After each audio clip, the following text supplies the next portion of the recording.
If you are planning to study in Canada, or if you are already studying in Canada, there are some major changes happening to the post-graduation work permit program, and these changes could affect international students' ability to work in Canada after they have completed their studies. The post-graduation work permit allows international students who have graduated from a Canadian institution to work in Canada. It helps students to gain valuable Canadian work experience, which they can then use to assist them through any of the different pathways to permanent residency. First change is that there will be shorter work permit duration. So what existed before, if you completed a study program of, say, 2 or more years, you could get a work permit for up to 3 years. Now, even if you complete a longer program of study, you might only get a work permit for just 1 year.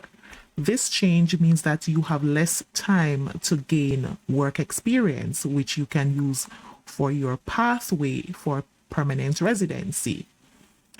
And there are some programs that will outright not provide you with any postgraduate work permit. So in the future, you might not get a work permit at all after your studies if you, for example, study business, arts, or other fields.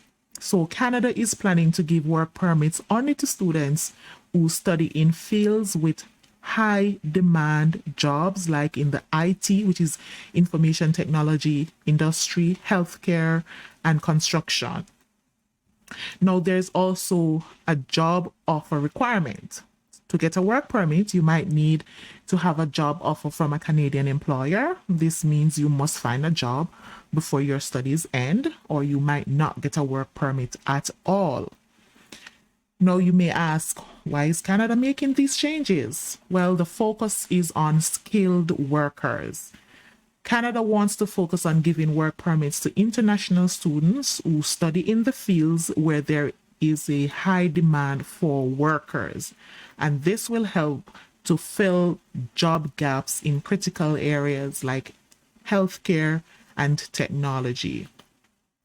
They're also making changes to prevent misuse. Some international students enroll in low demand courses just to get a work permit and stay in Canada. So by restricting work permits to high demand fields, Canada aims to prevent this misuse and ensure that only genuine students get work opportunities. Of course, there's an impact on international students. There's going to be limited opportunities. These changes will limit the opportunities for international students to stay and work in Canada after graduation. So if your field of study is not in high demand, you might need to return to your home country after completing your studies. And it's also a need for strategic planning. Students need to plan carefully and choose study programs that are in high demand in Canada. So this strategic planning, of course, will increase your chances of getting a work permit and eventually permanent residency. Research is critical.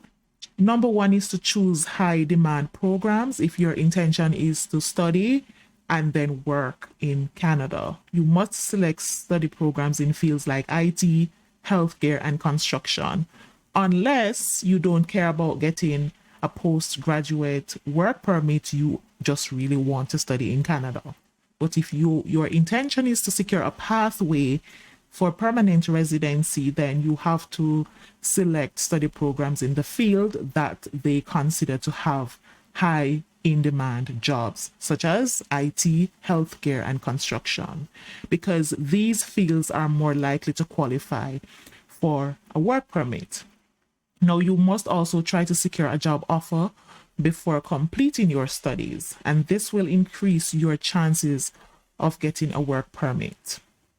Another thing is to stay informed. Keep up to date with the latest updates from Canadian immigration authorities, because this helps you to stay prepared for any of the changes. And the changes are coming fast and furious. Since the start of 2024, there has been a number of announcements made regarding international students regarding work permit, open work permit, and the postgraduate work permit. Changes to the postgrad work permit are significant. They, of course, will impact a lot of international students that are in Canada already, as well as those aspiring to study in Canada, especially if they're not planning to study in the in-demand fields such as IT, such as healthcare. So if you understand the changes, at least you are better able to position yourselves. Of course, it's always going to be disadvantageous to a lot of people. Immigration is always changing, and it will continue to change despite the outcries, despite people's opinion on the matter.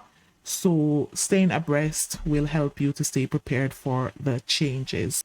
Certain programs in the future will just not be getting any work permit unless you are studying in a field that is considered in demand occupation. You do a very low in demand course just to get a postgraduate work permit, but then you're still not impacting the labor market. You're not contributing to wherever they have the shortfalls, and so these changes aim to stem that gap.